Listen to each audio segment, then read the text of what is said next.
That is beautiful music. I don't know if you've heard anything like this before, but this is likely what you would have heard if you came into a church on Easter or on Christmas for over 1,000 years. The Mass is one of the most long-standing traditions in the Christian church, and it goes back even to medieval times. So the music we have today is pretty different than this, but everything that we have today can trace back to something from an earlier time. Let's look at Angels We Have Heard on High. This is such a wonderful Christmas song, and its background is a little bit mysterious.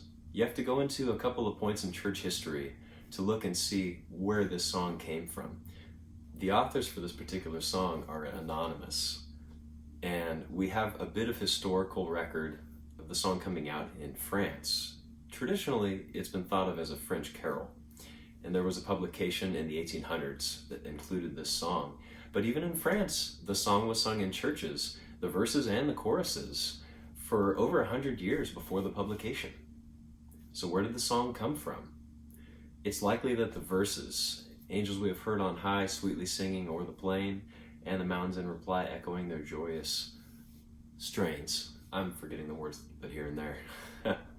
It's likely that these came from monastic Europe.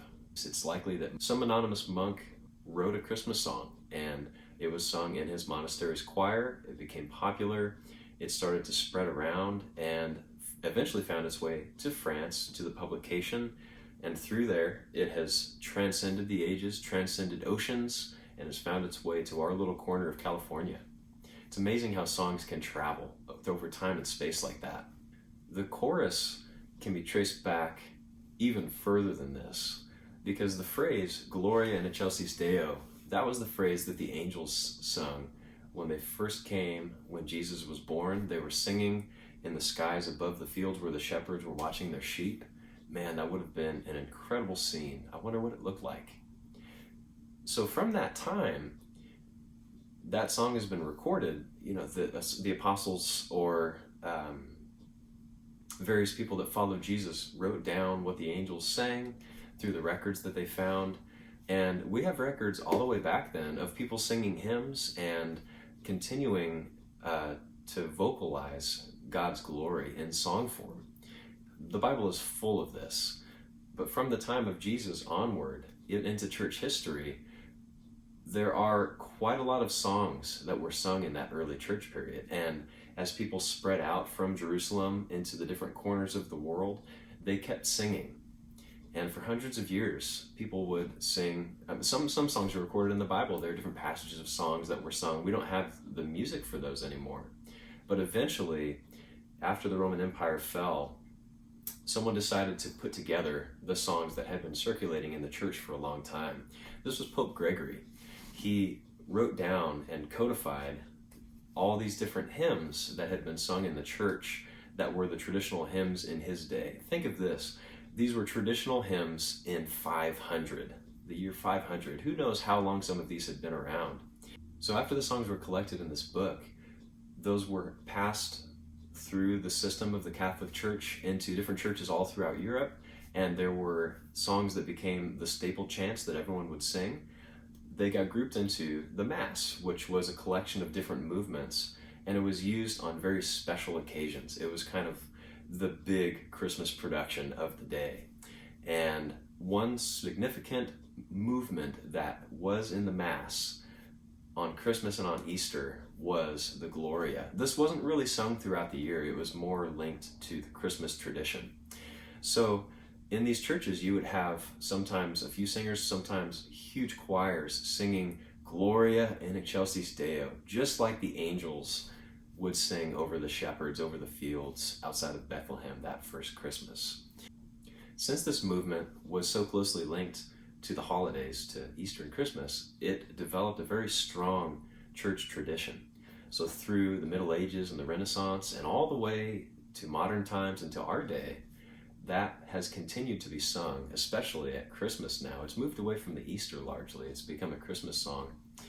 But there's this direct line that traces the Gloria back to those angels singing it, to the people who followed Jesus potentially singing musical versions of it, to the church throughout the Roman Empire, developing different songs and doing musical settings, to what was likely that angel song around Christmas, and then continuing in the tradition through the Mass in Europe, through medieval Europe, singing Gloria in Excelsis Deo. It went into Latin at that point, to our modern times when it became grouped in with this angels we have heard on high. It's likely that the chorus came from this tradition, that these monks had sung this around Christmas for all these years. So it's like, oh, let's sing the Gloria.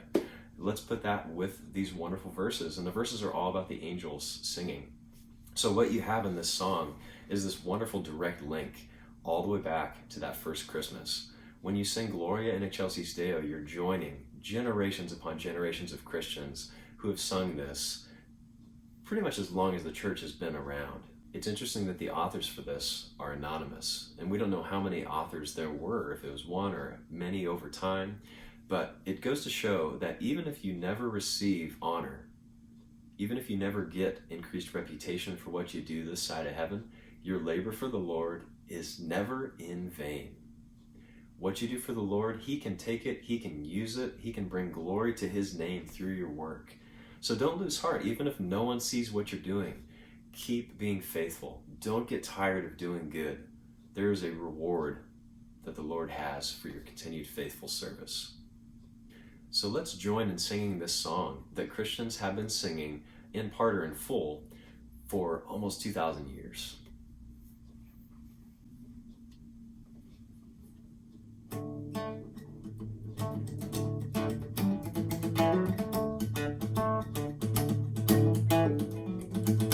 Angels we have heard on high, sweetly singing o'er the plains, and the mountains in reply, echoing their joyous strains.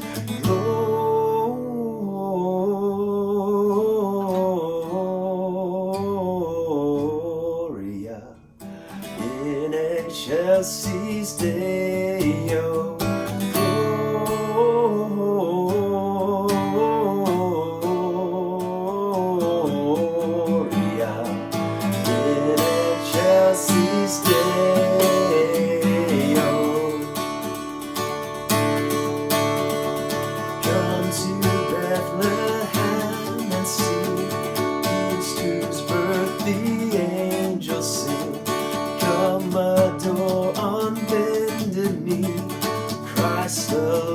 The newborn King, Gloria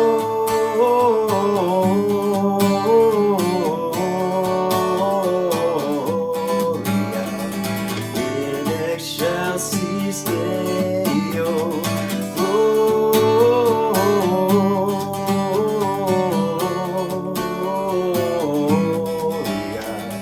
in Excelsis Deo.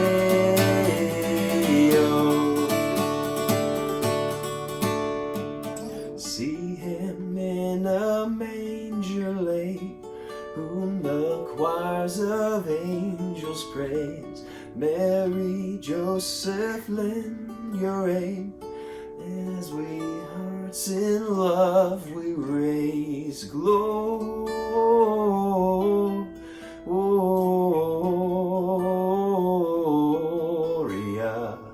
in Excelsis Deo.